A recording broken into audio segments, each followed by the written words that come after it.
20% করলো। এই যে হঠাৎ করে দ্বিগুণ 3 গুণ 900 টাকায় একটা কাপড় কিনতো, আপনি আরং সহ বিভিন্ন সুপার শপে যান, দেখবেন হঠাৎ করে এটা 1150 টাকা থেকে 1200 টাকা হয়ে গেছে। আমার কথা হলো, একটা শার্টের দাম আপনি 900 টাকা থেকে 1200 টাকায় ঠেকাইলেন, ওই নাগরিকের ইনকাম বাড়ানোর জন্য আপনি কি উদ্যোগ নিয়েছেন? আপনারা যারা সরকারি চাকরি করেন, এই যে 15%, 10%, 20% ভ্যাট বাড়ানো হলো, আমার কথা, কোন কর্মকর্তা কর্মচারী বেতন বেড়েছে? অথবা যারা বিভিন্ন দোকানে চাকরি করেন, হোটেলে চাকরি করেন, আপনার কার বেতন বেড়েছে? জিজ্ঞাসা। আজকে আমরা সরকারের কাছে একটা জিজ্ঞাসা করি, আপনারা আমাদের প্রতিনিধি নাকি আমাদের প্রতিনিধি না? আমাদের রক্তের উপর দিয়ে আপনাদের জন্ম হলো নাকি হয়নি? আপনারা তো আমাদের কথাটা বিবেচনা করলেন না, গ্রামের ওই মানুষটার কথা বিবেচনা করলেন না। আজকে এই যে কর আদায় হচ্ছে, কর আদায় হচ্ছে, কতটুকু কর সরকারের খাতে যাচ্ছে? আমি বলতে যাচ্ছি, আমি যে 10টা টাকা সরকারকে কর দিলাম, ভ্যাট দিলাম, এইটা সরকারের উন্নয়ন কার্যক্রমের কতটুকু সংযুক্ত হচ্ছে? আমার দেওয়া কর আদৌ আমার কাছে উন্নয়ন কার্যক্রম হিসেবে ফেরত আসছে কিনা? কেন বলছি? এক একটা দোকান তারা আমাদের কাছ থেকে কর নেয়, শুল্ক নেয়, সেই শুল্ক এবং কর কতটুকু সেখানে গিয়ে জমা হচ্ছে? আমরা তো দেখি না দোকানগুলো সরকারি করে সেই নীল কাগজে সাইন নেয়, দেখি না। তাহলে এই টাকাটা কে নিচ্ছে? তার মানে সরকার এই ব্যবসায়ীদেরকে অন্যায়ভাবে কয়েক টাকা তুলে তাদেরকে খাওয়ার ব্যবস্থা করে দিচ্ছে, এবং যে কর কর্মকর্তারা রয়েছে, শুল্ক আদায় করে ভ্যাট অফিসাররা রয়েছে, এক একটা চোরে রূপান্তরিত হয়েছে। লিয়াজি করে, দোকানদারের সঙ্গে লিয়াজি করে যে আপনারা অর্ধেক কমায় দেবো, আপনি আমাকে 3 ভাগের 1 ভাগ দেন। এই যে আফতাবনগর আবাসিক প্রকল্প, বসুন্ধরা আবাসিক প্রকল্প, বড় বড় বিল্ডিং, এই সব বড় বড় বিল্ডিং এর একটা আমলা কর্মকর্তা কর্মচারীদের কই পাইছে এগুলো টাকা? কই পেয়েছে? আমরা এগুলো জবাব চাই। সরকার চাইলেই, আমরা তো যেটা দেখি, আপনারা ভ্যাট কমান, অধিক ভ্যাট কালেকশন হবে, কর কমান, অধিক কর কালেকশন হবে। আপনারা ফাঁকি রাখছেন কেন? আমি গ্যারান্টি দিচ্ছি, যেখানে যেখানে 5% থেকে 15% করেছেন, ওইখান থেকে 5% থেকে 2.5% করলে আরো দ্বিগুণ কর আদায় হবে। আপনারা সেই পথে হাঁটছেন না, সেই পথে হাঁটছেন না। আর যে শুল্কগুলো আরোপ করছেন, একটা বিস্কুটের উপরে আপনি 2 টাকা তুলতে চান, এই তো? এই বিস্কুট বড় লোক কিনবে, গরিবও কিনবে। আপনি কেমন ন্যায় বিচার করলেন? একটা বড় লোকের কাছ থেকেও 2 টাকা নিচ্ছেন, একটা রাস্তার ফকির ওর কাছ থেকেও 2 টাকা নিচ্ছেন। তার মানে কি? এই শুল্ক ব্যবস্থাপনা একটা বৈষম্যমূলক ব্যবস্থাপনা, যেটা ধনীকেও তা দিতে বাধ্য করে, গরিবকেও তা দিতে বাধ্য করে। সুতরাং সরকারের উচিত ছিল না এই শুল্ক খাতে ভ্যাটের উপর দিয়ে আদায় বৃদ্ধি করা। সরকারের উচিত ছিল, কার কারো 100 কোটি টাকা আছে, ওইখান থেকে 50 কোটি টাকা আপনি নিয়ে নেন, কোনো সমস্যা নাই। আপনি ওইখানে ছাড় দিয়েছে শয়তানি করে। আগে ছিল 3 লাখ টাকায় আয়ের সীমা হলে তাকে কর দিতে হবে, সেটাকে সুযোগ করে দিয়ে 3.5 লাখ টাকা হইলে আয় কর দিতে হবে। এটা করেছে শেখ হাসিনার সরকার। অর্থাৎ যারা বেশি আয় করে ওদের জন্য ফ্লেক্সিবল করে দিয়ে শেখ হাসিনা ভ্যাট এবং শুল্ক বাড়িয়ে দিয়েছিল 2019 সালে। 2023 সালে আরো টাকা বাড়িয়েছে। আমার কথা, শেখ হাসিনা বাড়িয়ে গেল, জনগণের উপর নিপীড়ন করলো। আপনি তো ন্যায় বিচারের সরকার, আপনি তো ছাত্র জনতার সরকার, আপনি এটা না কমায় আপনি তার উপর আরো কেন বাড়ালেন? আপনি কি শেখ হাসিনার বাপ হয়ে যাচ্ছেন নাকি মিয়া? আপনার শেখ হাসিনার বাপ হওয়া সাজাচ্ছে যে শেখ হাসিনার দ্বিগুণ কর আপনি বাড়াচ্ছেন। রিক্সাওয়ালা, তারা বিভিন্ন অশিক্ষিত মূর্খ মানুষরা বলে ফেলে, মুখ দিয়ে বলে ফেলে যে আগে সরকার ভালো ছিল। কেন বলছে? এই মিয়া, আমি কি ফাজলামি করছি জনগণের সঙ্গে? আমার কারণে বলছে, তোমার মতো মুনাফিকদের কারণে না বলছে, তোমার মতো চরিত্রের কারণে বলছে। তুমি আজকে শুল্কখোর সরকারে রূপান্তরিত হচ্ছ, এত শুল্ক প্রয়োজন। সারাক্ষণ পলককে গালি দিয়েছি এত টাকা কেন?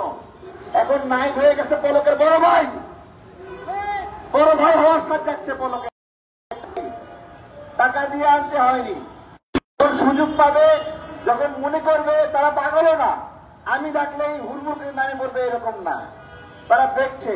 এই যে আমি আজকে বসলাম, গতকালকে বসছিলাম, আগামীকালকে বসবো, আমরা দেখছি, জনগণ দেখছে যে এরা প্রতিবাদ করছে, এটাই হয়তো বা হবে। কিন্তু এটাই যদি না হয় তাহলে কিভাবে হয় তারা কিন্তু জানে। আমাদের এখানে মন্তব্য রাখবে টিসিএম আমাদের সাত দাদা, তাকে এ বিষয়ে প্রতিক্রিয়া জানানোর অনুরোধ করব।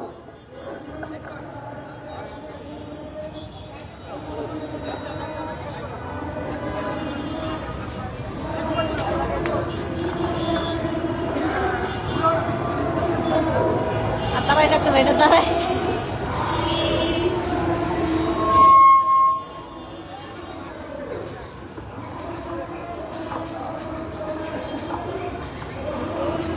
এখন তো সালাম দেওয়ার সময় পাচ্ছি না, কেন জানেন? আমার সালামের পরেও সরকার ট্যাক্স বাড়িয়েছে, এই জন্য সালাম দিতে এখন হিসাব করে সালাম দিতে হয়, বুঝতে পেরেছে? আমি এই কথা কেন বললাম? কিছুক্ষণ আগে আমার তারেক ভাই বলছিলেন যে মোবাইল সিমের উপর ভ্যাট বাড়িয়েছে। ভ্যাটটা কেন? এটা আমি মোবাইলে সালাম দিই, সামনাসামনি দেখলেও সালাম দেই, এখন মোবাইলে সালাম দিতে গেলে তো ওই সালামের উপরে ট্যাক্স হয়, তাই না ভাই? এই জন্যই বলছি, আমার কথা হচ্ছে আমরা তো বৈষম্যহীন রাষ্ট্র গঠন করার জন্য, নির্ভেজাল রাষ্ট্র গঠন করার জন্য 2000 বাংলাদেশের নাগরিক প্রাণ দিয়েছে, তাজা রক্ত। এটা আবার ফরমালিন রক্ত না, আবার তাজা রক্ত। এখন ওই তাজা রক্তের উপর বসে আমার উপদেষ্টা সরকাররা আমাদেরকে ট্যাক্স দেওয়ার চেষ্টা করেন, আমরা নাকি শেখ হাসিনা সরকারের ইচ্ছা বাস্তবায়ন করার চেষ্টা করছি। আর ভাই, আমরা না, শেখ হাসিনার ইচ্ছা বাস্তবায়ন করছে তোমরা ওই চেয়ারে বসে।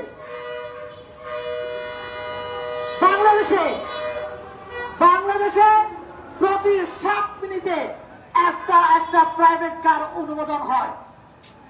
প্রতি 7 মিনিটে যদি একটা প্রাইভেট কার অনুমোদন পায় তাহলে ঘন্টায় কয়টা হয় আপনাদের বলেন? ঘন্টায় 8টা।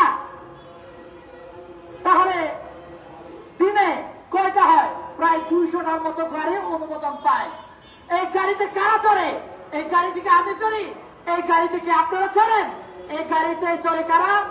যাদের কোটি কোটি টাকা আছে, টেবিলের তলে লাগায় যারা লেনদেন কারবারি করে, এরাই ওই গাড়িতে চড়ার জন্য কালো টাকা এই গাড়িগুলো কেনে। আর ওই কালো টাকার উপরে কোন ভ্যাট ট্যাক্স বাড়ায় নাই। বাড়াইছে কিসের উপরে?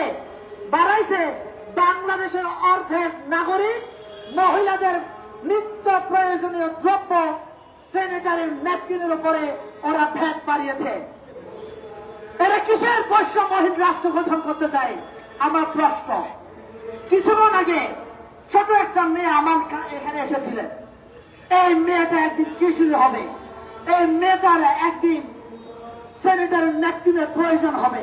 সেই দিন এই সরকারকে গালি দিয়ে বলবে, ঠিক এই সরকার আমার নিত্য প্রয়োজনীয় দ্রব্যের উপরে আপনার বিলাসী পণ্য হিসেবে আরোপ করে ভ্যাট বাড়িয়েছে। আমি তো এটা চাইনি। তোমরা তো আরেকটা কথা বলি, আরেকটা বেশি বলবো না, সেটা হচ্ছে আমরা এখানে বসেছি, আগামীকাল থেকে এই বাংলাদেশের নাগরিকদের বলতে চাই, আপনাদের প্রেস ক্লাবে আসা দরকার নাই। শুধুমাত্র আপনারা যে বিল্ডিং এ বাস করেন, ভাড়া হোক, বিল্ডিং এর মালিক হোক, ওই বাসা থেকে বের হয়ে আপনার ওই বিল্ডিং এর সামনে শুধু আপনারা দাঁড়াবেন।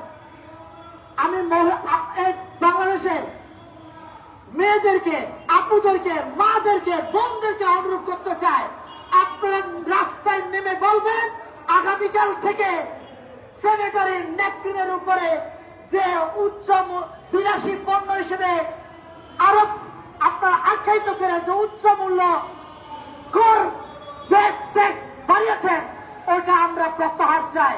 এই প্রত্যাহারের দাবিতে আপনারা নিজ নিজ বাড়ির সামনে দাঁড়িয়ে আপনারা আওয়াজ তুলেন। আওয়াজ তুলতে হবে। আমরা এখানে বেশ কয়েকজন দাঁড়িয়ে আছি।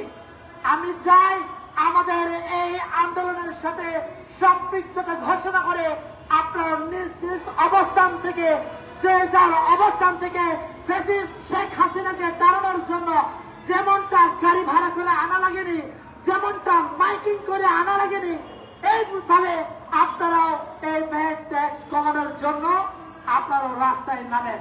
আপনাদের কাছে এটাই আহ্বান আমার রইল। অনেক ধন্যবাদ টিটিএম দাদাকে। আমরা কথা বলছিলাম শুল্ক এবং কর আরোপের প্রতিবাদে। আমরা বাংলাদেশের নাগরিকদেরকে একটা জায়গায় মেনশন করতে চাই যে বর্তমান সরকার ক্ষমতায় আছে, আমরা তাদের কাছ থেকে ন্যায় বিচার প্রত্যাশা করি। আমরা তাদের কাছ থেকে আশা করি যে তারা হয়তোবা আমাদের মতো করে ভাববে, আমাদের মতো করে অনুভব করবে। কারণ এদের অনেকে আমাদের পাশে বসে আন্দোলন করেছিল, একসাথে আন্দোলন করেছি, একসাথে শেখ হাসিনাকে স্বৈরাচার বলে গালি দিয়েছি। আমাদের অনুধাবন ছিল যে এরা হয়তোবা আমাদের প্রতি বন্ধুসুলভ আচরণ করবে, কিন্তু দুঃখজনক যে সেই বন্ধুসুলভ আচরণ করছে না। শুধু তাই না, যে ছাত্র নেতারা আমাদের সঙ্গে দাঁড়িয়ে বলেছে ইন্টারনেটের মেয়াদ থাকবে না, তারা এখানে যাওয়ার পরে ইন্টারনেটের দাম বাড়ায় দিচ্ছে। দুঃখজনক, দুঃখজনক। আমরা আপনাদেরকে বলি, আপনারা এই ভ্যাট এবং করের বিষয়টা, এটা হলো এমন একটা বিষয় যে আপনাকে চালের বস্তা নিয়ে যাচ্ছেন বাসায় 50 কেজি, এখান থেকে পিছন থেকে ফুটা করে দিচ্ছে। বাসায় যাইতে যাতে নিয়মিত ভাবে একটু করে চাল পড়তে থাকবে। বাসায় গিয়ে দেখবেন একটা নির্দিষ্ট অঙ্কের পরিমাণ চাল বস্তা থেকে নাই হয়ে গেছে। এই ভ্যাট এবং শুল্কের বিষয়টা এইরকম। বিষয়টা কিভাবে যে চলে যাবে আপনারা বুঝতে পারবেন না। আপনি 10 টাকার বিস্কুটের প্যাকেট 10 টাকা দিয়ে কিনবেন, কিন্তু ফাঁকে থেকে একটা বিস্কুট ওখান থেকে বের করে নেবে, অর্থাৎ আপনার একটু খাবার ওখান থেকে বের করে দিল। আপনার শিশু খাদ্যের উপর কর দিবে, শিশু খাদ্যের দাম ওই 100 টাকায় রাখবে, কিন্তু মাঝখান থেকে বের করে নেবে। আপনি মোবাইলে 100 টাকা পড়াইছেন না, আপনার ব্যালেন্স 100 টাকাই দেবে, 100 টাকায় দেখাবে, কিন্তু ওই 100 টাকা দিয়ে আগে কথা বলতেন ধরেন 15 মিনিট, আপনি দেখবেন 12 মিনিটের মাথায় মোবাইলে মানে কল কেটে গেছে। এটা হলো একটা সাইলেন্ট কিলারের মতো কাজ করে এই শুল্ক এবং ভ্যাট গুলো। এটা ব্রিটিশ বনিয়াদের মতো আচরণ করছে। আমরা বলি ব্রিটিশ বনিয়াদের মতো যদি আচরণ করেন, ব্রিটিশ বনিয়াদের ভাগ্যে যা ঘটেছিল আপনাদের মতো সরকারের ভাগ্যেও তাই হবে, যদি এই রক্তচোষা শুল্ক এবং কর থেকে আপনারা সরে না আসেন। আমরা লাগাতার এই অবস্থান কর্মসূচি করব এবং এখান থেকে বলে বলে আপনাদেরকে গালি দিব, আপনাদের নামে খিস্তি দেব।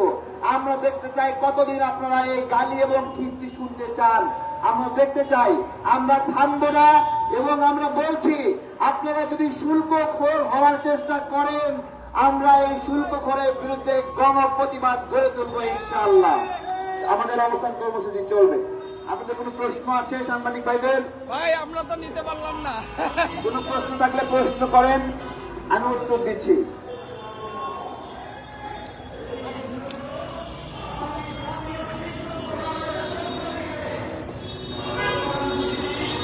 কোনো প্রশ্ন? ভাই একটু ওয়েট করেন, সব একাই করতে হবে ভাই। তোমায় লিখা